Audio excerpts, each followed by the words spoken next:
ஆண்டவராக இயேசு கிறிஸ்து நாமத்தினாலே மீண்டும் இந்த நேற்று நிகழ்ச்சியில் சந்திப்பதில் மிகுந்த சந்தோஷம். டொனால்டு ட்ரம்ப் வித்த எல்லா விதமான வரிகளுக்கும் தடையை போட்டு அமெரிக்க உச்சநீதிமன்றம் சொல்லி இருக்கிறது. அதை தாண்டி சீனாவுடைய தெற்கு சீனா கடலில் மிகப்பெரியதான ஒரு பூமி அதிர்ச்சி 7 அளவுக்கு ஏற்பட்டிருக்கு. இதை தவிர்த்து நார்த் கொரியாவில் மிகப்பெரியதான ஏவுகணைகள் சோதனை நடந்திருக்கு. இந்த பக்கம் உலகம் முழுக்க மிகப்பெரியதான ஒரு பதற்றம் உருவாகி கொண்டே இருக்கிறது. இவை எல்லாவற்றுக்கும் நடுவில் தான் இந்த நேற்று வரையை நம்ம பார்க்க போறோம். வாங்க நேற்று வரைக்குள்ள போலாம். நேற்று வரையில மிக முக்கியமாக 2 விஷயத்தை பார்க்க போறோம். முதலாவதாக ஈரான் அமெரிக்கா பிரச்சனை. இந்த நேற்று வரை எடுக்கும் பொழுது வரைக்கும் மிக முக்கியமாக 12 அமெரிக்க கப்பல்கள் எந்த காலத்துல இல்லாத அளவுக்கு வடக்கு மத்திய கடலிலும் அதே நேரத்துல ஒமானுடைய தன கல்ஃப் பக்கத்திலும் நிக்குது. இந்த 12 நாசகார கப்பல்கள், டெஸ்ட்ராயர் அப்படின்னு சொல்லுவாங்க. அப்ரஹாம் லிங்கன் அவங்களுடைய நம்பர் 1 கப்பல் இருக்கு, இதுவும் இப்ப அங்க போயிருக்கு. ஏதாவது போர்க்கப்பல், இது மாதிரி ஒரு 12 கப்பல்கள் நின்றுகிட்டு இருக்கு. இந்த சனிக்கிழமைக்குள்ள, அதாவது இந்த நேற்று வரை நீங்க பாக்குறதுக்குள்ள அவர்கள் அடிக்க போவதாக சொல்லி இருக்கிறார்கள். இந்த சனிக்கிழமைக்குள்ள தாக்குதல் இருக்கும் அப்படின்னு ட்ரம்ப் அனௌன்ஸ் பண்ணியிருக்கிறார். இதுல என்ன ஒரு பெரிய ட்விஸ்ட் அப்படின்னு கேட்டீங்கன்னு சொன்னா, ஜெர்மனி, பிரான்ஸ் போன்ற யூரோப்பிய நாடுகளும் கூட அவங்களுக்கு உதவியாக இதுல வந்து சேர்ந்திருக்கிறாங்க. அவங்களுடைய கப்பல்களும் அனுப்பப்பட்டிருக்கு. உலகளாவிய மிகப்பெரியதான ஒரு போர் வந்து உருவாயிருக்கு. இதுக்கு முன்னாடி நல்ல கவனிச்சு பாத்தீங்கன்னா, ஈரானும் ரஷ்யாவும் சைனாவும் ஒரு மிக முக்கியமான ஒரு போர் பயிற்சி செஞ்சாங்க. அப்போ வந்து ரஷ்ய கப்பல்கள் சீன கப்பல்கள் வந்துச்சு. இப்ப அது அங்கதான் இருக்கு. சோ அவங்க என்ன சொன்னாலும் ஒரு போர் பயிற்சி எல்லாரும் செய்யறாம நாங்களும் செய்யறோம். ஆனா நாம இதை எப்படி பாக்குறோம்னா, அவங்க அங்க பிளேஸ்மெண்ட் பண்ணிட்டாங்க. ஈரான், ரஷ்யா, சைனாவுடைய கப்பல்கள் பிளேஸ்மெண்ட் ஆயிருக்கு.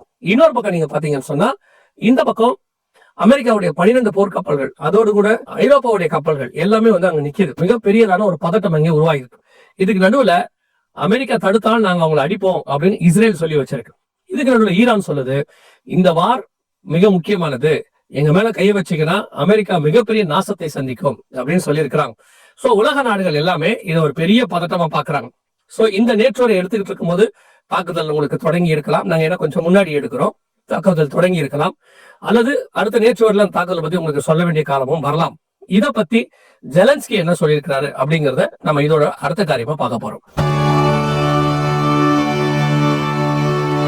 ரஷ்யாவுடைய இந்த வார் சைனாவோட இப்ப போகுது இல்லையா, இதை அவர் எப்படி பாக்குறாரு? ஜெலன்ஸ்கி என்ன சொல்றாரு? ரஷ்யா ஏற்கனவே 3ஆம் உலக யுத்தத்தை தொடங்கிடுச்சு. இப்போ அவர் சொன்ன ஒரு விஷயம், ரஷ்யா 3ஆம் உலக யுத்தத்தை தொடங்கிடுச்சு. அது கொஞ்சம் கொஞ்சமா ஐரோப்பாக்குள்ள வந்துகிட்டு இருக்கு.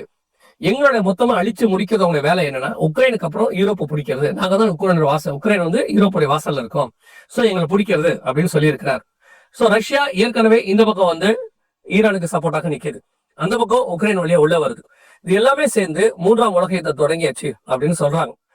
இந்த 2026 மே மாசத்துக்குள்ள மிக பெரியதான காரியங்கள் தொடங்க வாய்ப்பு இருப்பதாக பரவலாக பேசப்படுகிறது. இப்ப நம்ம கண்ணுக்கு முன்னாடி அதெல்லாம் நிதர்சனமா நிக்குது. எந்த நேரமும் இந்த யுத்தம் தொடங்கும்.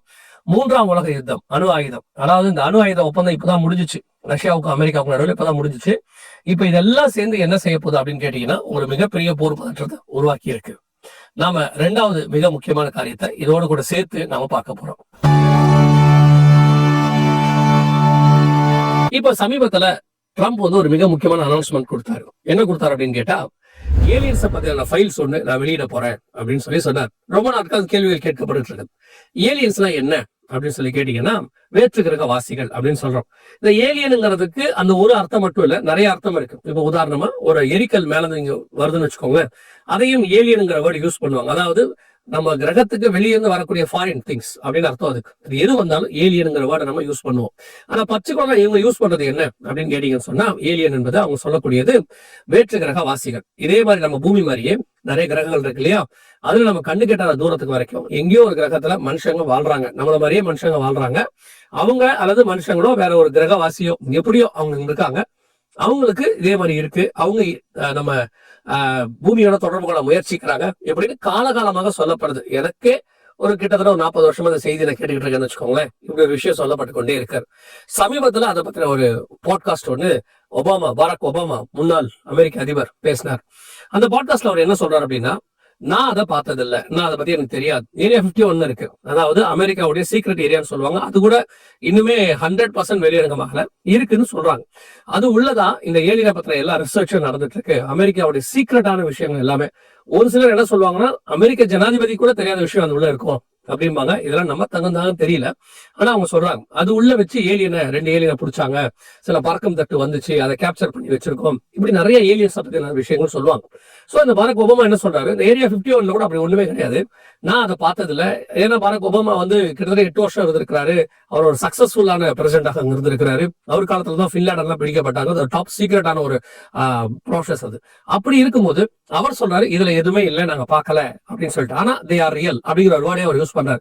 அது உண்மைதான், ஆனா நான் பார்த்ததுல எதை வச்சு அவர் உண்மைதாங்கிறாரு அப்படின்னு சில சயின்டிஸ்ட் என்ன சொல்றாங்க, அங்கிருந்து நமக்கு சில சிக்னல்ஸ் வருது, நம்ம வாட்ச் பண்றோம், அது நம்முடைய ரேடியோ ஃப்ரீக்வன்சிக்குள்ள வருது அப்படின்னு அவங்க சொல்றாங்க.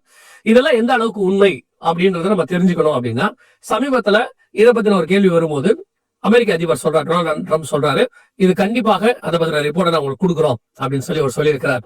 சரி, இதுக்கு பின்னாடி இருக்கக்கூடியதான வேதாகமத்தின் உண்மை என்ன அப்படின்னு கேட்டீங்கன்னா, நமக்கு தெரிந்த ஏற்கனவே இதை பத்தி நிறைய பேசியிருக்கோம். நமக்கு தெரிந்திருக்கிறபடி பைபிள்ல பத்தி வரைக்கும் இந்த பூமியில் தான் கர்த்தர் மனுஷனை உண்டாக்கினார். வேற்று கிரக வாசிகள் இருக்கிறாங்க அப்படின்னா நம்மளை பொறுத்த வரைக்கும் தூதர்கள் இருக்கிறாங்க, வானமண்டலத்தின் பொல்லாத சேனைகள் அப்படின்னு இருக்கு. அதை தாண்டி தேவ தூதர்கள் பரலோகத்துல இருக்கிறாங்க அப்படின்னு சொல்லி பார்க்கிறோம். இதை தாண்டி வேற்று கிரக வாசிகள் யாருன்னு நம்ம சொல்ல முடியும் அப்படின்னு கேட்டீங்கன்னு சொன்னா, இப்போ மரித்து பரிசுத்தவான்கள் போறாங்க இல்லையா, அவங்க போய் பரதீசுல இலைப்பாரி கொண்டிருக்கிறாங்க.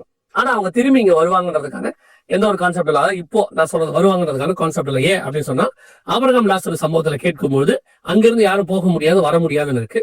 பைபிள் வசனத்தின்படி மனிதன் ஒரே தரம் மறிப்பதும் பின்னர் நியாய தீர்ப்படைவதும் மனுஷனுக்கு நியமிக்கப்பட்டிருக்கிறபடியே அப்படின்னு. சோ ஒன்ஸ் அவ்வளவுதான். இப்ப நம்மாட்கள் கூட சில கதைகள்லாம் சொல்லுவாங்கல்ல, மரித்த பரிசுத்தவான்கள் அவர் வந்தாரு, என் கூட உட்காந்து பேசினாரு, வந்தாரு போனாருலாம் சொல்றாங்கல்ல, அது இந்த காலத்துல சொல்லப்படுகிறதான ஒரு கதைன்னு வச்சுக்கோங்களேன்.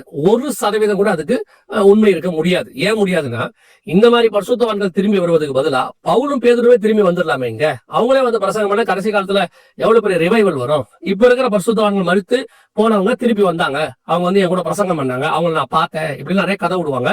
இது வேத வசனத்துக்கு ஒவ்வாதது, ஒத்து போகாது, அதை நம்ம பார்க்க முடியாது. இன்னும் கூட நீங்க ஒருபடி மேல போய் சொல்றேன், வசனத்தின்படி மரித்த உடனே நம்ம அந்த பரிசுத்தவான்கள் அத்தனை பேருமே மறுரூபம் ஆகிடுவாங்க. அவங்க போய் தேவனுடைய சாயலுக்கு ஒப்பா மாறிடுவாங்க. அவங்க திரும்பி வரும்போது எப்படி அவங்க நீங்க பாப்பீங்கன்னு வச்சுக்கோங்களேன். இதெல்லாம் வந்து மனுஷனுடைய கற்பனை. அவங்க ஆவியில அவங்க வந்துட்டு என்னத்த பேசுறாங்கன்னு தெரியாம பேசுறது. ஆனா வசனத்தின்படி மரித்தவர்கள் பரதீசிக்குள்ள போயிடுவாங்க, அவ்வளவுதான், வேலை முடிஞ்சிச்சு. சோ அவங்க திரும்பி இங்க வரமாட்டாங்க. தூதர்கள் வந்து போறாங்கன்னு இருக்கு பைபிள் படி. தானியேலை பார்க்க வந்தாங்க, மரியாதை பார்க்க வந்தாங்க. அதற்கு பிறகு இப்ப கூட சில வந்து சொல்றாங்க தூதர்கள் எங்க பார்க்க வந்தாங்க. ஆனா என்னன்னா, இந்த தானியேலை பார்க்க வந்ததும் மரியாதை பார்க்க வந்ததும் யோசேப்பை பார்க்க வந்த தூதர்களுக்கும் இப்ப இவங்க சொல்ற கதைகள் இருக்குல்ல, இந்த தூதர்கள் வந்தாங்க, என் கூட உட்காந்து டிஃபன் சாப்பிட்டாங்க, அவர் வந்து என் கூட குளிச்சிட்டு இருக்கும்போது வந்து கதவை தட்டினாரு, இது எல்லாமே பாத்தீங்கன்னா பைபிள் கணக்குப்படி ஒத்து போகாதா இருக்கு. அவங்க எல்லாம் ஜெபத்துல வருவாங்க, அவங்க தியானிச்சுட்டு இருக்கும்போது வருவாங்க, இல்ல அவங்களை வந்து எழுப்புவாங்க, இப்படிதான் இருக்கும். இது ரொம்ப டிஃபரன்ஸா இருக்கு. சோ இது வந்து எப்படி ஒத்துக்கிறது நமக்கு தெரியல, வசனத்தின்படி ஒத்து போகல இதுவும். சரி இருக்கட்டும், அதெல்லாம் ஒரு பக்கம். தூதர்கள் வந்து போறது வந்து நீங்க ரேடியோ ஃப்ரீக்வன்சிகளை பார்க்க முடியாது, அது வந்து அவங்க தொடர்பு கூட முயற்சித்தாங்க இப்படின்லாம் நிறைய சொல்றாங்கன்னு வச்சுக்கோங்க.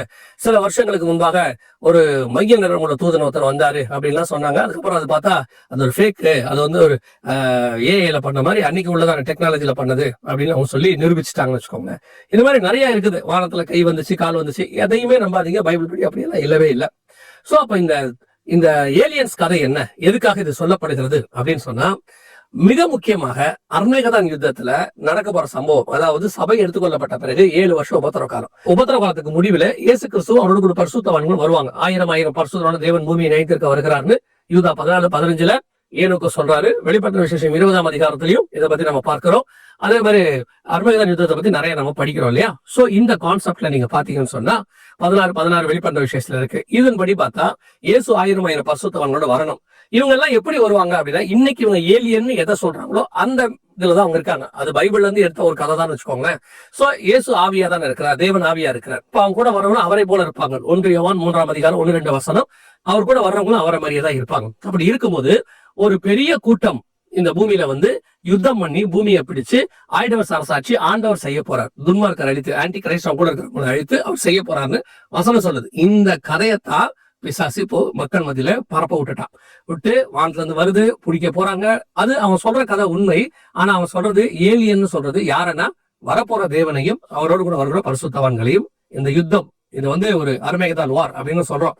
அதுக்காக இப்பவே மக்கள் மனசுல ஒரு விதையை விதைச்சுக்கிட்டே இருக்கான். நல்லா கவனிச்சீங்கன்னா ஆதியாகமம் 3:15 ஆண்டவர் சொல்லுவார், உன் வித்துக்கும் அவள் வித்துக்கும் பகை உண்டாக்குவேன்னு சொல்லி. அந்த காரியம் நடந்த உடனே அவன் என்ன பண்றான்னா எல்லா தலைப்பிலையும் சாகடிக்கிற ஒரு பழக்கத்துக்கு அவன் கொண்டாந்துட்டான். ஏன்னா இயேசு கிறிஸ்து வந்து ஜனங்களை காப்பாற்றணும் தலைப்பிலையும் சாகடிக்கிற பழக்கத்துக்கு வந்தான். மோசே காலத்துல கூட நடக்குது பாத்தீங்களா.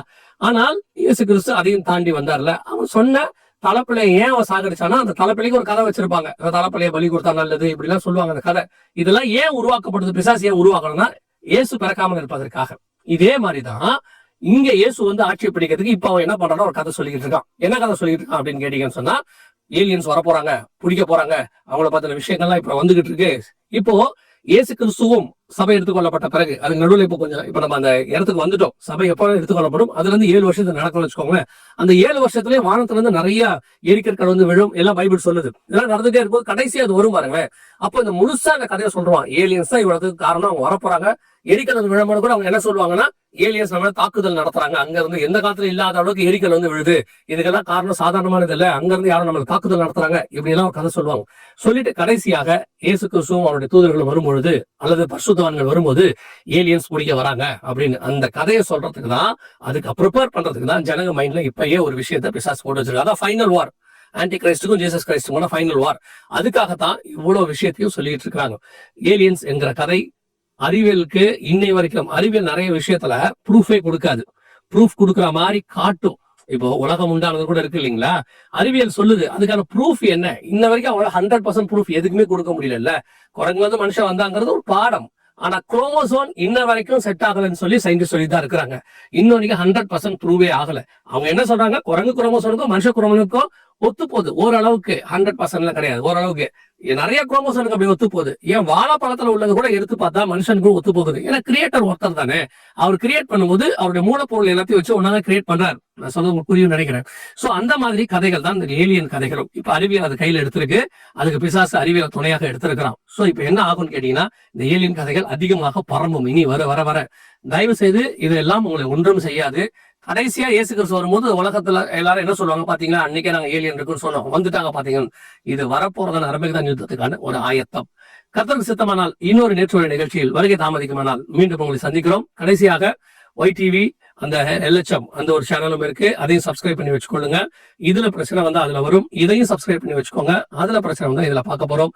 அதையும் தாண்டி நம்முடைய ஆப்ல நீங்க இத பார்க்க முடியும். ஆப்பையும் நீங்க டவுன்லோட் பண்ணுங்க. இது எல்லாமே ஃப்ரீ தான். ஆப்பையும் டவுன்லோட் பண்ணி வச்சுக்கோங்க. ஒரு சேஃப்டிக்காக சொல்றோம்.